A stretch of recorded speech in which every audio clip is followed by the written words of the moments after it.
This is a motion that asks us to take a children's rights-based approach to tackling homelessness.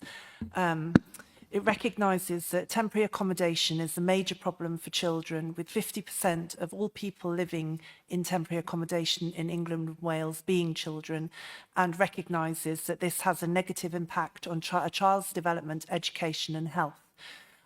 We absolutely acknowledge that Canterbury City Council has taken many steps already to take greater care of children in TA, and this motion is absolutely not about a criticism of our council, but what it's asking is that when it starts to review its homelessness strategy and its temporary accommodation placement policy during this year, that the voice of the child is woven throughout and amplified.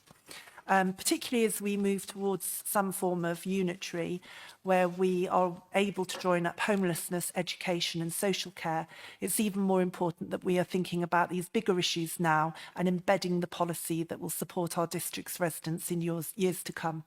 The latest data for our district shows that there are 170 households in temporary accommodation. This is as of middle of December, so it could have changed a little bit, of which 50 are families with 108 children between them. I think you'll all agree that's a large number of children.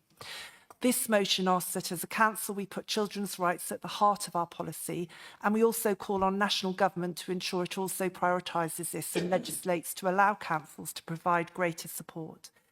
I think as a council we should welcome the new legal duty on councils to ensure they notify schools, GPs and health visitors when a child's family is made homeless and placed in temporary accommodation, and which should be included in the forthcoming government's child poverty and homelessness strategies legislation.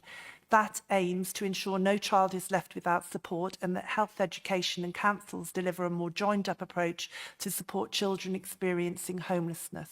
We also ask that the victims of domestic abuse are not excluded from bidding on social housing if they have accrued household debt as a result of economic abuse, and that there is a greater degree of discretion when councils make these decisions. Already, actually, our council is very good at doing that, but it would be good to see that embedded in policy.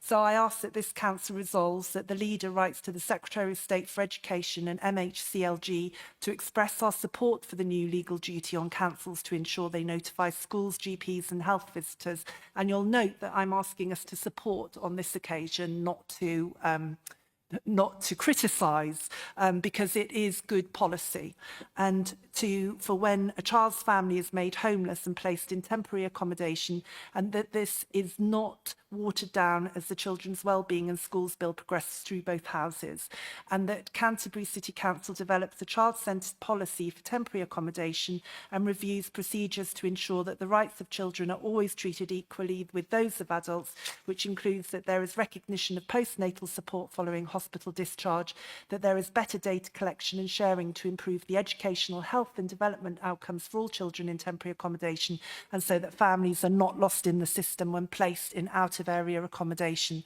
and that all children under 18 months of age have a cot to sleep in when in temporary accommodation. Another thing that our council does make sure that it tries to do in all cases. I just very quickly beg your allowance, Lord Mayor, I would like to thank the Shared Health Foundation for their support in putting this motion together, and I also recommend for anyone who wants to read more that they read The Debt Trap Nation by Catherine Brickell and Mel Novicki, or at least look at it.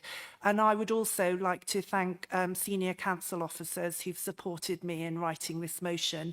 And I'd like to just finish by saying one of them summed it up by saying, in our district, we want children to thrive, not just survive. So I hope you will support this evening. Thank you. I'd like to thank you all for your support.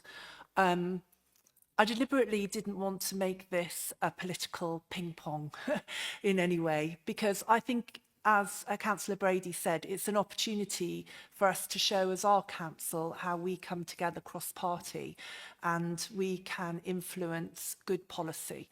And I look forward to seeing how those policies are developed and updated this year. This is something that really reflects my strongly held views that children should be heard and not silenced, and that our role is to develop robust policy that benefits all our residents, whatever their age, and that we should also you translate powerful movements like the white ribbon motion that we had last year into practical and positive policy frameworks. And I think one of the big issues with this is actually mothers fleeing domestic abuse with their children, and that they're not trapped long-term in temporary accommodation through no fault of their own.